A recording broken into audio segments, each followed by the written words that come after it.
안녕하세요. 부자아빠입니다. 오늘부터 매주 금요일에 부자아빠의 투자 이야기라고 하는 제목의 칼럼으로 여러분과 투자와 관련된 여러 가지 주제들을 다뤄보려고 합니다. 오늘은 첫 번째 시간으로요. 지금은 주식에 과연 투자할 때인가? 라고 하는 주제를 다뤄보려고 합니다. 최근에 주가가 많이 조정을 받고 있죠. 그래서 여러 투자자들이 아마 힘들어 할 것이고요. 그리고 과연 아직 주식에 투자를 계속해도 될 것인가 라고 하는 많은 의구심을 가질 수 있을 것 같습니다. 그래서 오늘은 조금 광범위한 주제일 수도 있는데요. 간단하게, 최대한 간단하게 몇 가지 지표를 통해서 이에 대한 답을 내려보도록 하겠습니다. 자, 먼저 주식 투자를 하기 전에 먼저 해봐야 될 가장 중요한 질문은 제목과 같습니다. 지금이 과연 주식을 투자해도 될 때인 거냐? 이 질문에 긍정적인 답을 할 수 있어야 돼요. 그래야 주식에 투자를 할 수가 있겠죠. 그리고 또 나름 긍정적인 수익률을 기대할 수가 있을 겁니다. 이 질문에 답을 하기 위해서 우리가 살펴봐야 되는 것들 중에서 가장 중요한 게 뭘까요? 뭐니 뭐니 해도 제 생각에는 금리가 될 것 같아요. 자, 근데 금리는 두 가지 관점에서 좀 살펴볼 필요가 있어요. 첫 번째는 금리가 낮은 수준인 거냐라고 하는 점이에요. 금리라는 것은 결국 돈의 가치를 의미하기 때문에 돈의 가치가 높을 때는 주식에 투자할 필요가 없어요. 자, 금리가 높다, 즉 돈의 가치가 높을 때는 뭐 하면 됩니까? 그냥 은행에 예금해 놓으면 돼요. 은행에 예금해 놓으면 은행이 높은 이자를 줄 겁니다. 따라서 우리는 높은 이자 수익률을 기대하고 은행에 예금하면 되는 거예요. 괜히 힘들게 주식이나 부동산과 같은 자산에 투자할 어떤 필요가 없는 거죠. 그래서 투자자라면 가장 먼저 살펴봐야 되는 지표가 금리가 되겠습니다. 금리가 지금 과연 절대적으로 낮은 수준인 거냐를 가장 먼저 살펴봐야 되겠고요. 그 다음 두 번째로 금리 방향성이 또 굉장히 중요해요. 금리가 지금 상승하는 어떤 그런 방향성을 가지고 있느냐, 아니면 금리가 내려가고 있는 어떤 그런 구간인 거냐. 이걸 왜 봐야 되냐면, 자, 금리가 높아지는 구간은 어떤 구간입니까? 금리를 좌우하는 가장 큰 지표는 뭐예요? 물가죠. 그래서 물가가 상승 압력을 받을 때 금리를 높이는 그런 정책이 구사가 되죠. 따라서 투자자라면 금리가 이제 막 바닥을 찍고 인상되기 시작하는 그 시점, 그 금리 인상 초입이 가장 투자 들어가기 안정적인 어떤 그런 구간이에요. 자, 금리가 높아진다는 얘기는 방금 말씀드린 것처럼 물가가 상승 압력을 받기 시작하는 어떤 그런 시점인 거고요. 물가 상승하면 당연히 기업의 이익이 증가하리라 예상이 됩니다. 기업의 이익이 증가하면 그 기업에 종사하는 임금 근로자들의 수입이 늘어날 테고요. 이 사람들이 수입이 늘어가면 소비를 늘리겠죠. 자, 소비가 늘어나면 이것은 곧 기업의 이익 증가로 다시 연결이 될 것이고, 그 전에 다시 물가 상승 압력을 받게 되겠죠. 물가가 상승 압력을 받게 되면 이건 또 다시 기업의 이익 증가로 이렇게 선순환 구조를 생각을 해본다면 금리가 상승하기 시작하는 시점에 우리는 투자를 개시하는 것이 바람직한 어떤 시점이 될 수가 있을 것 같습니다. 한국과 미국의 기준금리 추이인데요. 이것을 보시면 우리나라 금리를 한번 보세요. 파란색이 우리나라 금리입니다. 2008년부터 9년 사이 5% 또는 그 이상 금리 구간이 있었는데 현재 금리가 1.5%예요. 절대적인 금리 수준은 현재 분명히 낮은 수준이다라는 걸 알 수가 있고요. 자, 붉은색 미국 금리를 한번 보겠습니다. 미국 금리를 보시면 금융위기 이후에 제로금리 상태로 쭉 가다가 2015년 말부터 금리를 점차 인상하기 시작했죠. 그래서 얼마 전에는 우리나라 금리를 초월해서 현재는 우리나라 금리보다 미국 금리가 높은 상태입니다. 그래서 다음 달 9월 달에 미국은 한 차례 더 금리를 인상할 거라고 예상이 되고 있어요. 우리나라도 따라서 곧 올해 안에는 한 차례 정도 금리 인상이 예상이 됩니다. 따라서 지금은 금리가 절대적으로 낮은 수준이면서 금리가 인상되기 시작하는 그런 구간이구나 라는 걸 알 수가 있죠. 그래서 앞서 말씀드린 금리의 어떤 절대적인 금리가 절대적으로 낮은 구간인 거냐, 그리고 금리가 인상되기 시작한 시점인 이 두 가지 측면에서 봤을 때 주식 투자에 적합한 시기다라는 사실을 알 수가 있습니다. 다만 한 가지 좀 부연 설명을 드리고 싶은 거는 미국 금리가 우리나라보다 높다. 그래서 금리가 역전된 상태다. 이거에 대해서 염려를 하는 여러 언론에서도 우려 섞인 목소리를 내고 있는데요. 투자자라면 약간 좀 다른 관점으로 좀 바라볼 필요가 있겠다. 어떤 부분이냐면 미국보다 우리나라 금리가 낮아서 외화 유출이라든가 이런 부분이 염려가 되는 것이 사실이지만 만약에 그것이 심각하게 정말 문제를 바로 발생시킬 어떤 그런 상태였다라면 미국이 금리를 올려서 역전되는 순간 한국은행에서도 금리를 바로 올렸을 거예요. 하지만 그렇지 않고 지금 몇 달간 가고 있다는 얘기는 아직은 버틸 만하다는 얘기로 좀 이런 다른 관점으로 바라볼 필요가 있겠습니다. 물론 다음 달에 미국이 올려서 우리나라도 한 차례 정도 올린다 하더라도 아직은 여전히 우리나라 금리가 미국보다 낮은 상태에 있지만 이것은 한편으로는 외화 유출의 어떤 염려도 있지만 한국은행에서 즉각적으로 아직 급격하게 금리를 올려서 미국보다 우리나라의 금리를 높게 가져가지 않고 있다는 이유, 그런 어떤 상태는 아직까지 버틸만 하다. 이런 관점으로도 해석이 가능하다라는 부분을 말씀드리고 싶어요.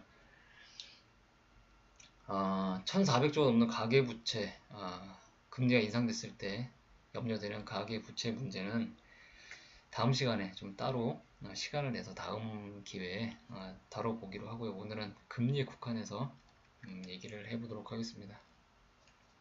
자, 그리고 두 번째 살펴볼 부분은요, 다른 금융자산과 주식의 기대 수익률을 비교해 보는 것이에요. 일드 갭이라고 하는 지표가 있습니다. 이게 뭐냐면 주식에 투자했을 때 우리가 기대할 수 있는 수익률에서 마이너스 채권, 여기서 채권은 국고채 3년물을 의미합니다. 국고채 3년물 금리, 이 두 개의 차이로 일드갭을 구합니다. 우리가 일반적으로 일드갭이 클 때 주식에 투자하기에 적합한 시기라고 해석을 하는데요. 그 이유는 일드갭을 구하는 공식을 보시면 알 수가 있어요. 자, 일드갭이 크다는 얘기는 주식 투자 기대 수익률이 높다는 의미가 되겠죠. 그렇죠? 이 녀석이 커야 일드갭이 크게 나올 테니까요. 자, 주식 투자 기대 수익률이 크다는 얘기는 이게 어떨 때 크게 나오냐면 시장의 어떤 내재 가치 대비해서 주가가 쌀 때, 주가가 쌀 때. 그래서 현재 주가가 싸서 지금 주식에 투자하면 높은 어떤 수익이 기대가 된다. 기대 수익률이 높을 때 일드갭이 크게 나옵니다. 그러니까 일드갭이 크다는 얘기는 현재 주가가 싸다는 얘기예요. 현재 우리나라의 일드갭을 한번 살펴보면 주식 투자 기대 수익률이 약 11% 정도 됩니다. 요거는 시장의 어떤 PER 값을 통해서 구하게 되는데요. 어떤 PER이라든가 이런 지표 계산하는 방법은 다음에 이것도 좀 자세하게 좀 다뤄보도록 하고, 자, 오늘은 일단 일드갭을 구하는 공식인 투자 수익률, 주식 투자 기대 수익률과 자, 그 다음에 국고채 3년물 금리는 현재 2% 수준이에요. 그래서 두 개 차이를 구해보면 일드갭이 약 9% 정도 나옵니다. 근데 이게 과연 높은 수준인 거냐 아니면 낮은 수준인 거냐, 이걸 비교하기 위해서 미국의 일드갭을 살펴보면 미국은 일드갭이 3%밖에 안 됩니다. 그래서 현재 우리나라 일드갭이 굉장히 높은 수준이구나 라는 걸 알 수가 있고요. 다시 말씀드리면 일드갭이 높다, 즉 주식 투자 기대 수익률이 높다는 것은 현재 우리나라 주가가 싸다 라는 것으로 의미하는 게 되겠죠. 여기서 한 가지 주의할 게 있어요. 일드갭이 높다고 해서, 즉 주식 투자 기대 수익률이 높다고 해서 바로 주식에 투자하면 높은 수익을 올릴 수 있을 거냐? 아닐 수 있다는 거죠. 왜 그러냐면 일드갭이 높다는 것은 현재 주가가 싼 상태임을 의미한다고 했었는데요.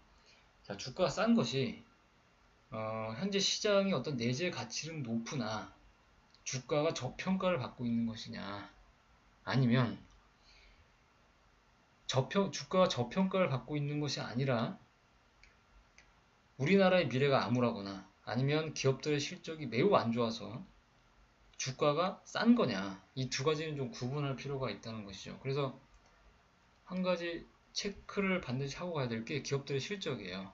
자, 코스피 200 영업이익 추이인데요. 보시면 2000년 초반부터 계속 꾸준하게 상승하는 어떤 그런 모습을 확인할 수가 있죠.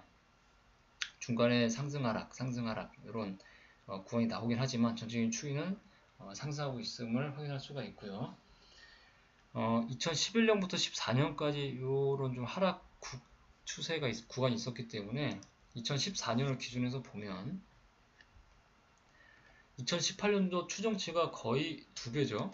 예, 거의 2014년 대비해서 100% 정도 상승하는 영업이익이 이런 모습을 볼 수가 있습니다. 그런데 코스피 주봉 차트입니다. 코스피 차트를 보시면 2014년도에도 주가 한 2000 정도 수준은 있었어요. 그런데 2018년도에 초까지 주가가 제법 많이 올랐죠. 그렇죠? 이게 얼마나 오른 거냐, 한 25% 정도 오른 거예요. 그랬다가 최근에 한 13% 정도 주가가 조정을 받아서 하락을 했죠. 그러니까 앞서 보셨던 기업들의 영업이익 상승에 비해서 우리나라 주가는 거의 뭐 상승을 하지 않았다. 뭐 이 정도 25% 상승했다가 뭐 거의 한 반절 정도 다시 뱉어냈는데, 그러니까 우리나라 주가는 아직 뭐 상승한 수준도 아니다. 그래서 영업이익 대비해서 현재 우리나라 주가가 저평가 구간으로 보는 게 맞겠다라는 게 제 개인적인 판단입니다. 그래서 일드 갭이 높게 나오는 것이 우리나라 어떤 미래가 굉장히 암울하거나 기업들의 실적이 너무나 부정적이라서 주가가 낮은 것이라기보다는 저평가 상태로 보는 것이 맞겠다. 이렇게 해석하는 게 맞지 않을까 하는 게 제 개인적인 판단이에요. 물론 부정적인 측면도 존재를 합니다. 현재 우리나라 주가가 디스카운트 되고 있는, 또는 투자자들이 심리적으로 가장 큰 압박을 받고 있는 게 아무래도 미국과 중국의 무역 전쟁일 것 같습니다. 그리고 또 얼마 전에 신흥국의 환율이 불안정한 그런 또 이슈가 있었죠. 특히 터키에서 터키 리라가 폭락하면서 주식시장도 불안한 모습을 보였는데요. 사실은 얘랑 얘는 본질적으로 비슷한 원인을 가지고 있어요. 어떤 측면이냐면, 미국과 중국의 무역 전쟁이 발발하게 된 원인은 미국이 중국을 견제하면서 그렇죠, 촉발된 어떤 이슈죠. 그리고 밑에 있는 이 녀석은, 자, 터키 리라가 왜 가치가 폭락했습니까? 미국이 정치적인 어떤 보복 조치를 하면서 발발한 이슈죠. 따라서 이것은 두 개 다 어떻습니까? 중국과 터키가 반미적인 어떤 스탠스를 가지고 있음으로 인해서 발생한 일들이에요. 그러니까 본질적으로는 어떤 비슷한 정치적 원인을 배경을 하고 있는 것이죠. 그리고 우리나라 국내 경제 사정도 뭐 그리 좋은 편이라고 얘기하기는 힘들 것 같습니다. 뭐 최저임금 인상으로 인해서 여러 자영업자들이 힘들고요. 그리고 실질 어떤 소득의 어떤 증가치가 추세가 꺾이는 어떤 그런 모습도 보여주고 있고요. 가처분 소득이 줄고 있다든가 뭐 이런 여러 가지 불안한 원인들이 있고요. 하지만 이 부분도요, 어떻게 보면 약간 현재 정부가 경제정책을 방향을 약간 좀 반자본주의적인 반시장적인 정책으로 가면서 나타나게 된 어떤 정치적인 어떤 리스크적인 측면도 굉장히 많다. 그래서 최근에는 어떻습니까? 경제부총리가 삼성이 이재용 부회장을 만나서 현재 어려운 이 시국을 타개하고자 노력을 하고 있고, 그리고 금산분리 규제 완화를 해야 된다라고 또 문재인 대통령이 얼마 전에 강력하게 얘기를 했죠. 그래서 보시면 현재 정부가 좌파적인 성향이 짙기는 하지만 반시장적인 반자본주의적인 정책 노선에서 턴하는 좀 방향을 바꾸는 그런 모습들을 보여주고 또 나름의 노력을 기울이고 있기 때문에 여기서 더 이상 좌파적인 어떤 정책을 피기가 쉽지 않겠다. 그래서 이론적인 이 부분도 어떤 정치적인 부분과 연관지어서 본다면 앞으로는 조금 더 나아질 가능성도 굉장히 높다. 그래서 보시면 이런 부분들이 어떻습니까? 정치적인 원인들이 굉장히 많아요. 그래서 지난 스터디 때도 한 번 더 제가 강조를 해드렸듯이 정치적인 어떤 문제로, 이슈로 주가가 조정을 받을 때는 매도 관점보다는 매수 관점으로 접근하는 게 좋겠다. 한 번 더 강조 드리면서 오늘 이야기를 좀 정리를 해보죠.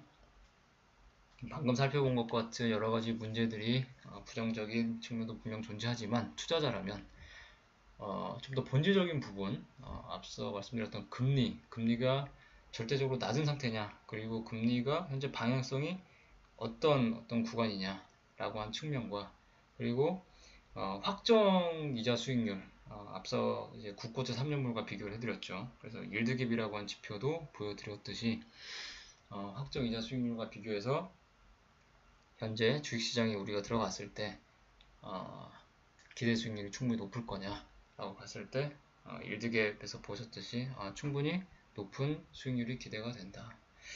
그리고 최종적으로 우리나라 기업들이 현재 실적이 나쁜 상태가 아니다. 코스피 200의 영업이익 추이로 확인을 같이 해봤습니다. 네, 그래서 오늘 첫 번째 시간 현재 우리가 지금 시점에서 주식시장에 투자를 해도 될 것인가 라고 하는 주제에 대한 답변은 긍정적이다 라고 하는 것으로 정리를 할 수 있을 것 같습니다. 그래서 오늘 첫 번째 부자파의 투자 이야기 시간은 이걸로 정리를 하고요. 다음 주 목요일에 또 다른 주제로 뵙겠습니다. 네, 감사합니다.